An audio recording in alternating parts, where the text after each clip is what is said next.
ஒரு பைப்ல ஒரு ஏரியா இருக்குன்னா நம்ம என்ன பண்ணலாம் we can find out the flow rate by using this kind of instrument equipment சரியா அந்த மாதிரி நம்ம இன்ஸ்ட்ருமெண்ட் பண்ணலாம் அந்த flow rate நம்ம மெஷர் பண்ணிக்கலாம் ஸோ தியரிட்டிக்கலா நம்ம வேல்யூ நம்ம பார்க்குறோம் அந்த வேல்யூ கம்பேர் பண்ணி மேலே போல எடுக்கணும் சரியாப்பா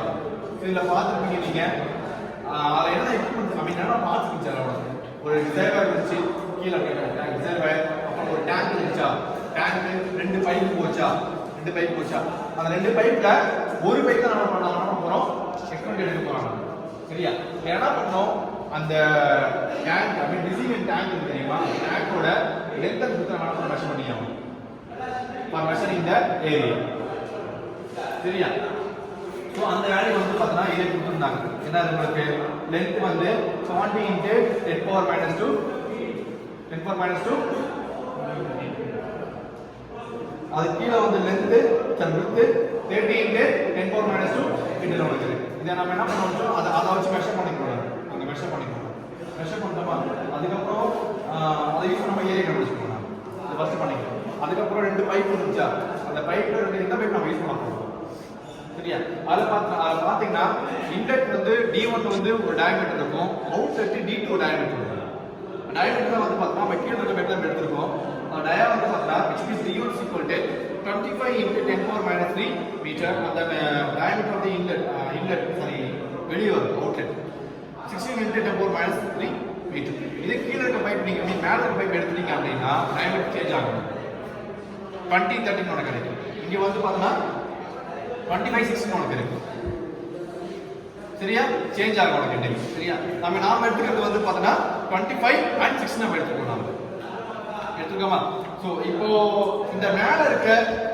இந்த டேபிள் இருக்குல்ல இது என்னன்னு புரியுதா உங்களுக்கு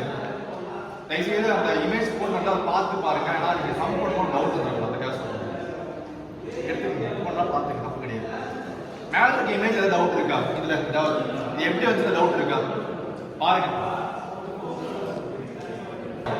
கீழே வந்து பார்த்தா என்னென்ன இருக்கு H1 H2 எல்லாம் மேனோமீட்டர் ரீடிங் நீங்க பார்த்துருப்பீங்க கீழே பார்த்துருப்பீங்களா நம்ம வந்து டிஃபரன்ஸ் ஆஃப் H1 H2 சரியா இப்போ இதில் வந்து பார்த்தா மொத்தம் இந்த டேபிள்ல மூணு ரீடிங் தான் அங்கே நீங்க நோட் பண்ணுவீங்க ரிமைனிங் நீங்க கால்குலேட் பண்ணியாகணும் சரியா இதை பாருங்க H1 வந்து பார்த்தா மேனோமீட்டர்ல லெஃப்ட் சைடுல ஒரு ஸ்கேல் இருக்கும் ரைட் சைடுல ஒரு ஸ்கேல் இருந்துச்சா பார்த்தீங்களா இல்ல லெஃப்ட் சைடுல வந்து நீங்க அந்த வால்வை ஓபன் பண்ண உடனே உங்களுக்கு வந்து ரிசர்வாயர்ல இருந்து ரிசர்வாயருக்கு தண்ணி வாட்டர் ஃப்ளோ வருது பை யூசிங் தி பைப் என்ன பண்ணா அந்த வாட்டர் ஃப்ளோ வருது அப்படி ஃப்ளோ ஆகும்போது டெம்பரேச்சர் ரேஞ்ச் வந்து சேஞ்ச் ஆகும் அப்ப சேஞ்ச் ஆகுது தெரியுமா சேஞ்ச் ஆகும்போது வந்து பார்த்தா உனக்கு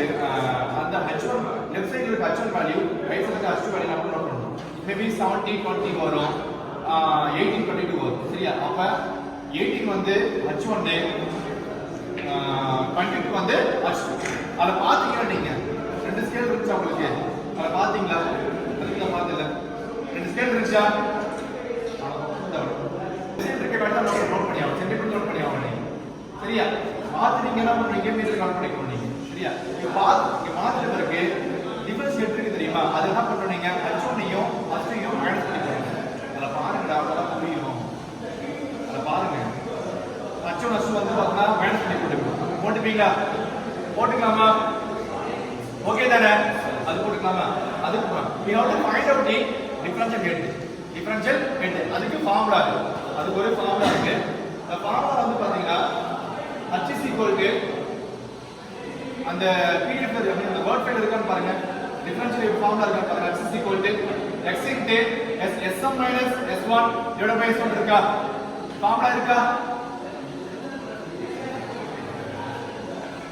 சோ ஃபார்முலா எடுத்தீங்க எல்லாரும் இருக்கா ஃபார்முலா சொல்லு பாப்போம் என்ன அப்படியே லாஸ்ட் ஃபார்முலா சொல்லுடா ஃபார்முலா சொல்லு H is equal to